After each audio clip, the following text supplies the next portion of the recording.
Welcome to the channel. I hope you know subscribe to the channel for me to reach you all new.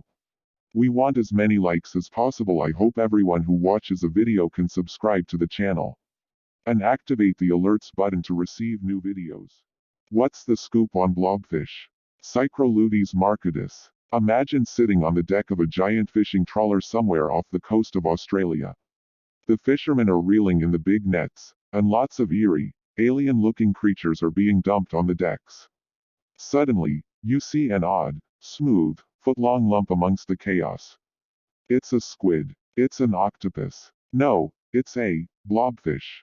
What is a blobfish? A blobfish, Cycroludes marcatus, may be the ugliest animal you've ever seen. In fact, the title is official. In a 2013 competition held by the Ugly Animal Preservation Society, the blobfish was actually voted as the world's ugliest animal. The blobfish has small eyes, a gelatinous appearance, a large mouth, and a relatively small body and fins to go with it. If being named blobfish wasn't bad enough, the rest of its family gets little love either. The blobfish is a member of the Cycroludidae family of fishes, commonly known as fathead sculpins, due to the size of their heads and generally floppy appearances. Poor guys. Life is a blob. As it turns out, the blobfish has good reason to be so ugly. Its habitat shaped it that way. Blobfish live in deep water just off the ocean floor around southeastern Australia and Tasmania. At depths of 2,000 feet or greater, the water pressure is crushing, more than 60 times that of water at the surface. If you lived down that deep, you'd probably be squished into a blob too.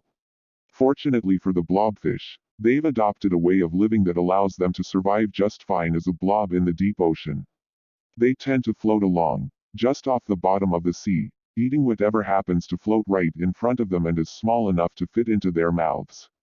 You might think that being a blob would be a disadvantage, but for the blobfish lifestyle, it actually helps. Most of its body mass is gelatinous, and it has very few hard bones. This is an advantage in the crushing depths where it lives. By being made out of gelatinous blobby material, the blobfish can keep itself from being crushed due to water pressure. In fact, the blobfish looks very different when in its natural environment at the bottom of the sea.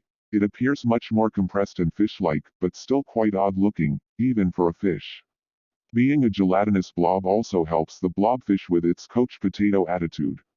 Its body composition gives it just the right buoyancy to float along across the bottom of the sea without having to expend much effort. Imagine putting a water balloon in a pool full of people. It would just kind of float along across the bottom of the pool. The same thing happens with the blobfish minus the pool and lots of people part. Why are blobfish numbers declining? It's difficult to get good population numbers on the blobfish because it's not a very important species economically. No one is crowding into expensive restaurants asking for the blob of the day. They're also very hard to find. How likely are you really to come across a blobfish in your adventures? And not very photogenic, unlike red wolves or whooping cranes. It's likely that no one really knows how many blobfish there are. Nevertheless, scientists think that these interesting fish are declining due to fishing activity. Fishermen use trawlers to catch deep-sea delicacies like orange roughy and crustaceans in their native environment, and sometimes blobfish just happen to get swept into these nets, too. When they are inadvertently caught, they're known as bycatch, and it's a huge problem for many other non-food species of fish as well.